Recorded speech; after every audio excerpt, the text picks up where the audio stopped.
I'm back with another Q&A style video. I really enjoyed the one that I posted last week, so I wanted to do another one. I'm gonna let y'all pick the topic this time. And the overwhelming majority of you wanted me to talk about and the life of a content creator and how I balance being a stay-at-home mom while completely doing this full-time.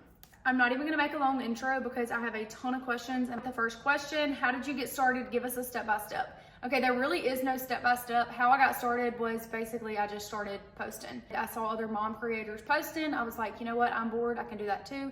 I set up the camera. I taught myself everything. People will literally message me and be like, how do I edit a video? You literally just have to teach yourself. There is no, it's simple. You just have to look it up and learn it. The gist of editing a video is splitting it and deleting portions. That's how you get it choppy, cut scene by scene, all of that. So over time, you'll get way better. If I scroll back to my very first one I did, oh my gosh, I would probably cringe. You just get better over time. Voiceovers, you just get better with practice. People say, oh, it's funny how people's voices change. Like, you're not who you used to be. No, I'm not who I used to be. And thank gosh for that, because an old video popped up. Somebody commented on one the other night, and it was like, hey y'all, welcome to a day in my life. It was so cringy. Thank gosh for change. I started talking fast. I don't talk as fast as I talk on my videos in real life. People are like, do you talk like that? And I'm like, no, I don't talk like that. I talk like that because I have a lot to say and I want to get it all out on the video. And I have found that people like it when you talk fast. Some people don't, but a lot of people do. How were you able to grow so quickly? I don't think I grew very quickly, but I guess I did grow quicker than some people, but I mean, I've been doing this since, like, this March will be 2 years. I mean, I don't feel like I just grew super duper quick, but I am thankful for how much I've grown. You have the videos go viral. That's how you get, I can still remember like certain ones that would get me a lot of followers. Like I did unpopular opinions as a parent. Those got me lots and lots of views, got me lots of followers. Things I do as a mom that some people may not agree with, that got me lots of followers. Anything where you like subject a voiceover, people love that because it's actually giving you something to talk about that they either care to listen to or don't care to listen to, but they listen to it anyways because they don't agree with you. You get what I'm saying? So the topic voiceovers, that's the way to go. Now, all of mine are obviously not like that because you can't get burnt out on that. That is definitely the way to go and the ones that get me more views. Do you accept all brand deals? I absolutely do not accept all brand deals. I said that from the start. I would not be like that. Manager sends them to me daily. Literally, I turned down 2 yesterday. I just said no. It did not really align with my audience and it's not something I wanted to share with y'all. I don't feel like I do a lot of brand deals. Now, I know as an outsider looking in, you see an influencer post a brand deal and you're like, oh my gosh, she's just doing that for the money. Like, that's so annoying, just scroll. But you have to remember, like, all the work we put in daily to give you these daily videos of like our step-by-step life. I still post a daily video every single day. Whether there's a brand deal or not, a daily video still gets posted. We don't really get paid. I mean, of course, TikTok pays you for views. Instagram doesn't pay you for views though. The only payment that we get is through brand deals and like LinkedIn stuff and all of that, which leads me to my next question. A lot of people said, do you make commissions or a flat payment from sharing different products? I do a brand deal, I make a flat payment. I do not like the ones where they're like, hey, share our product and whatever you sell, you get commissions. I just don't like that. I don't like it at all. I want to be paid for the time and effort that I put into creating the video and posting and letting you share, not you, but like you as the brand, share and push out there for your own good. I want to be paid a flat payment. That's just me. Now, when you see me link something on my story, like, oh, here's a link to my couch that y'all ask about, that's not the brand. That has nothing to do with a brand paying me to do anything. My particular couch is not on any linking platform. So if I do link it, I'm not getting any commissions off of that. But most stuff that I link, yeah, like LTK will pay you a commission off of people clicking your link and buying the product. So we do make money like that. I don't push that a lot. I need to get way better with it, but I don't push that a lot. If I did, the money in that is also crazy. Very worth it. I just really don't push it. But to answer your question, when I work with brands, they pay me a flat rate. What goes into your decision of what parts of your life to include and not include? Truthfully, if it is like an intimate moment, as bad as I want to share that and as bad as like that's the stuff you want to see, that's just not the stuff I like to share. And would I like to share it? Absolutely. But do I want to ruin the moment with my 3-year-old on her birthday morning with a phone in her face the whole time? I just don't. I literally just don't want to. Christmas morning, I wanted to record every single detail, but I feel like my kids see me on my phone enough because it's literally my job and what I do daily. The last thing I want is for my 3-year-old to be looking at me on Christmas morning like, Mom, why are you so consumed in your phone and not watching me open presents? Stuff like that. That's kind of how I decide. Even like her birthday party, I didn't really film the party. I filmed more so like me setting up the party. me putting the decor up, putting the food out, and then the decor at the end. And then at the very end of the video, I showed her unwrapping a few presents, and that may have even been it. I did not show much of like the party itself. And that goes along with like showing other people's kids. That's not something I'm like comfortable with unless like they have literally told me like you can show. Like my nieces, obviously I show them all the time, but that's because Madison makes videos too. So there's no issue there. But when it comes to like kids at a birthday party, I'm not just gonna like show all of their faces. Their moms may not like that. How does your family feel about you posting online? I think they all love to see the videos because Bryce's parents will mention them to me. My parents, my mom of course watches them every night, so does my dad. My parents have mentioned like showing the kids maybe a little too much. Not telling me I'm showing them too much, but like that people have told them that we may be sharing them too much. As if my mom told me, my dad told her that. So it definitely bothers me, and ever since I was told that, he was told that by like bloggers that he works with sometimes and stuff, it bothered me a lot. I would like to get to a point where I don't show my kids literally much at all. I will always be the person that shares a family picture and their faces are going to be in it. That's why I will never say, oh, I'm going to take them offline completely. Now, if something crazy happened, yes, I would pull them offline 100%. But I want my content to be focused around me, not my children. I don't want to show you their day-to-day life at school, their parties, their this, their that. I don't want that. I'll show you the behind the scenes of me prepping for it, or I'm headed to the, just say school play or something, but I don't want my content to be geared around them. It does scare me. It scares me for their safety. It's not so much like the exploiting. I don't really agree with that side of things. I know so many people are gonna probably come for me for that, but whatever. I don't think sharing a cute video of your child eating breakfast is exploiting your child, and I think people take that way too far. But for the safety and like someone being like obsessed with my kid online because I share too much of them, that bothers me, and I would like to get it to where it's basically just me on here. Personally, I watch people for them and not their kids. If it's a video of their kids, I'm like, I really don't care to see this. Next question, do you ever worry about your safety? No, I don't really worry about it, but I don't like people knowing like details about my kid's life. I don't think I've ever shared like the town that I'm from. I'm sure all of you know, but I've never actually shared that. I try not to share those little details, and I know that people can find them either way, and that does bother me. You just have to have a guard up when you're in the space that we're in. You have to know that you could be a target to people, so I try to keep that in mind really every single day. Okay, a lighter question. How do you get started? Any special apps? No, literally I use my phone to record everything, and I use CapCut to edit. You can use InShot, you can use Splice. There are several editing apps. It's not the end of the world if CapCut were to leave.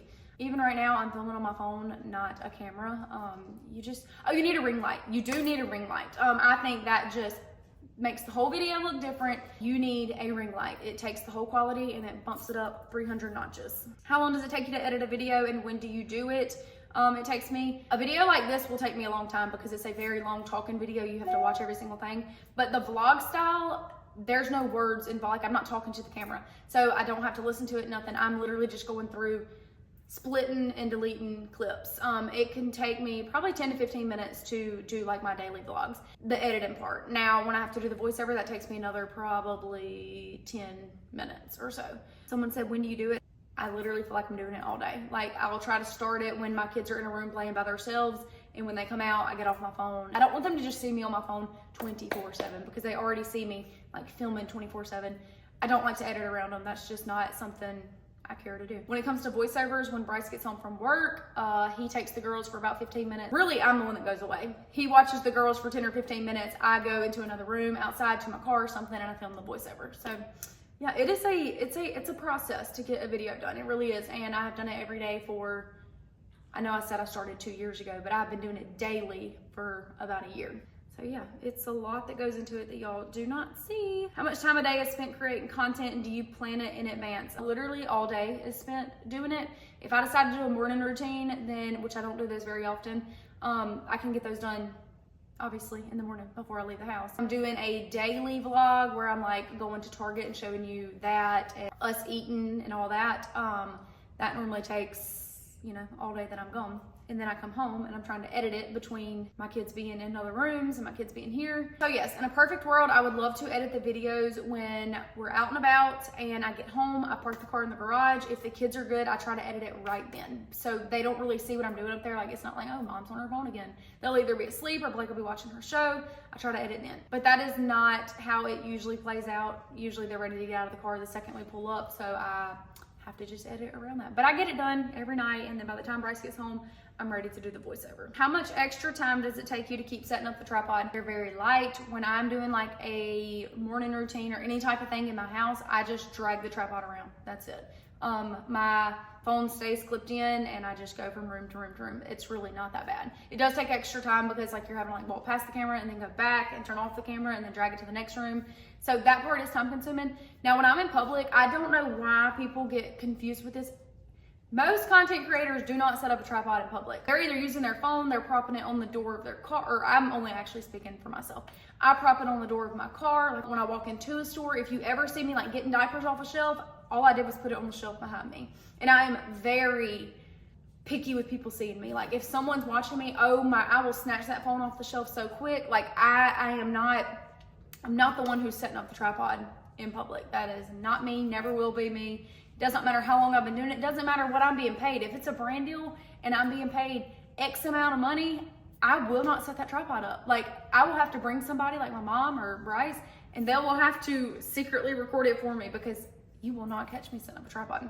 What was the manager hiring process like? You really don't hire one. They come to you. Well, that's been my experience. I've had 2 managers since last June. That's when I signed with my first manager. And I guess August, my current manager reached out to me, which was with a company that I had always wanted to be with. My manager is Mai, so if you're watching this, hey Mai. Well, actually, I guess she didn't really reach out. She reached out to a friend who she knew was friends with me. And she said, hey, if Courtney's ever looking to swap, I saw she's already with the company, so I'm not gonna like take her from it, which I respected. I really did. Like she did not message me behind my current manager's back.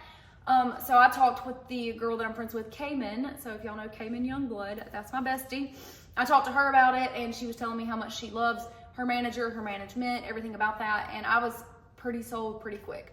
So I do calls with my manager every other week. She texts me every single day. Like we talk constantly and I love that kind of relationship. I feel like I'm always looped in on what's going on. If I have any problems, like she is there literally on like a Sunday night at 7 o'clock. Like she's texting me back about me trying to post a video and not knowing if I'm supposed to hashtag this or whatever.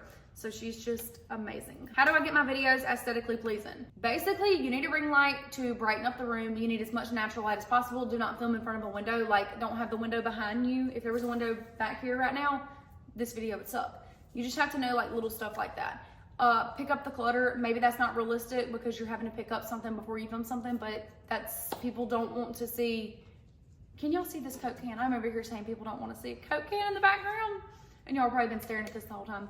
I can't see that. I literally cannot see the screen that I'm using. I have a mirror behind it where I can see if it's still recording, but I can't see like what y'all can see. We'll push that way out of the way. Basically, just clean up the clutter behind you, get your ring light for bright light, and film in as much natural light as possible. There's windows right here. I'm hoping it's not like shading this half of my face and lighting up this half, but there's nothing I can do. So, do you ever wonder what your hometown people think of your videos? I used to care what they thought because I'm a very like care what people think type of person. So it did bother me, but once you start getting followers and getting views and getting likes and then making money, the thought literally goes out the window. I have not thought one time about what anybody thinks about me in a very, very, very long time. And it also helps when you log onto the app and you see people from your hometown making videos now.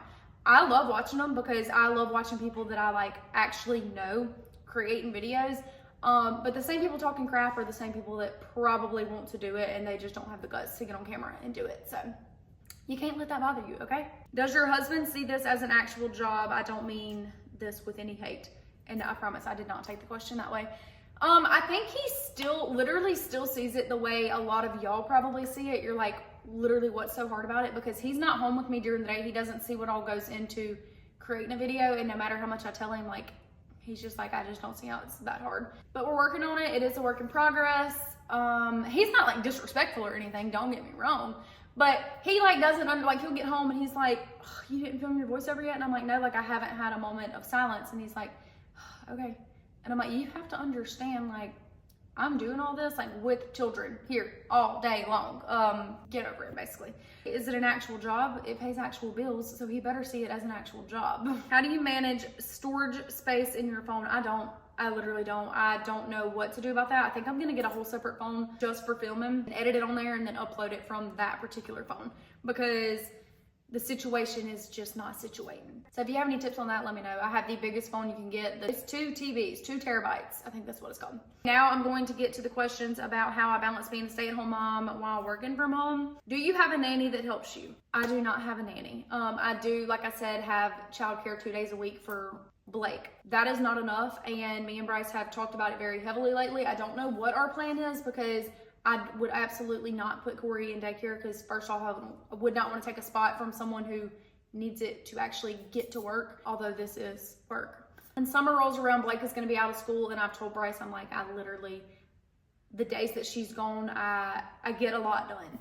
So we're going to have to come up with something. I would love to find like just an older lady like in our town that I know personally, like maybe go to church with or something, who literally just wants to watch 2 kids 2 days, of course, like paying her like normal. But that's like kind of the direction. I don't want no in-home daycare. I don't want a teenager, or not really a teenager. I don't want another young mom who also has 3 kids. But I would love to find some help. I would. Obviously, I've got my mom, I've got Madison, but that's not what I want. I want a set person that I can say, hey, can you please watch the girls Wednesday and Friday for me? And I can lump everything into those 2 days. Speaking of, like right now, I have 2 brand deals that I need to go film. They're due tomorrow. I have not filmed them yet. I've got to go in 2 different stores and film both of the brand deals. I could literally use someone to come to my house and watch my kids, where I can leave the house for 3 hours and go get that stuff done. But that's just not the reality of it, because I haven't found anybody. And I know that I can post on Facebook and find someone that I know, like from church or whatever, but I just haven't taken the next step to do that. But yes, that is a step that we're going to take. Not necessarily a nanny, I don't really like that word, but very soon I will have somebody that watches them 2 days a week, because I need some help. I'm getting burnt out. I can't keep doing the whole 9 yards. And I know that some people say, well, you're a stay-at-home mom. Like, I can't believe you would ever get childcare. No, I'm a stay-at-home mom who works a full-time job making a full-time income. I deserve a little bit of help if that's what I choose to do. I'm only saying that because I know there's people out there that are thinking, you can't do that with your kids at home, then you're crazy. But no, you're crazy. How do you make content and juggle kids? The videos that I post daily, which are normally voiceover style, those really aren't that hard, because you're not hearing anything. I mute the whole video. So if Corey is crying at my feet, you can't hear her crying. And most of the time you can't see it, because I'm doing something at the counter. If I am doing a video like this, it is currently Thursday morning, and Bryce took Blake to school and then took Corey to work with him for a few hours.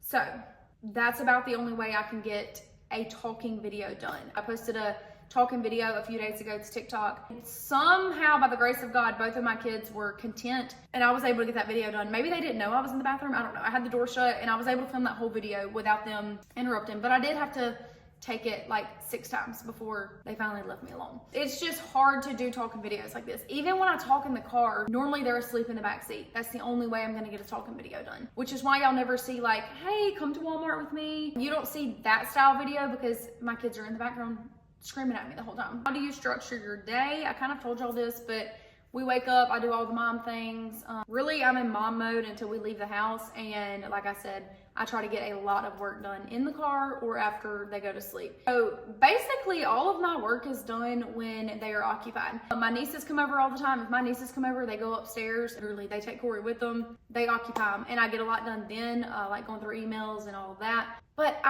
there is no structure, there is no schedule around here. I work when I'm able to, basically. How do you get anything done with 2 kids? It's not easy at all. You would think the toddler would be the easiest. She's really not.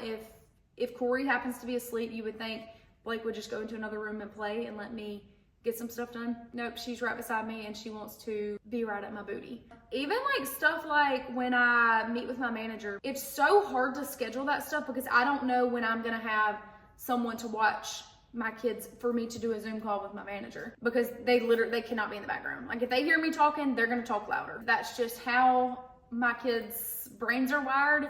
And that's just that. So that is basically it for all of the questions. I hope y'all enjoyed. I hope I answered a lot of y'all's questions. Moral of the story is that there is nothing easy about this job, career, whatever you want to call it. Because just think, I'm a stay-at-home mom who does all of the housework. My husband's very helpful. But either way, like, the house is clean when he walks in. There's no dishes in the sink. There's always laundry. I'm sorry. I'm just not good at that. But for the most part, I get all of the household stuff done while working a full-time job with 2 children. I'm not complaining. I'm very, very, very blessed. I'm just saying, there's nothing easy about it. And props to all of you mamas out there who do the exact same thing. And if you're watching this and you don't do this but would love to do it, just record, just start. Post the video, all you gotta do is start. I hope y'all enjoyed this video, and I will see y'all in next week's. Bye.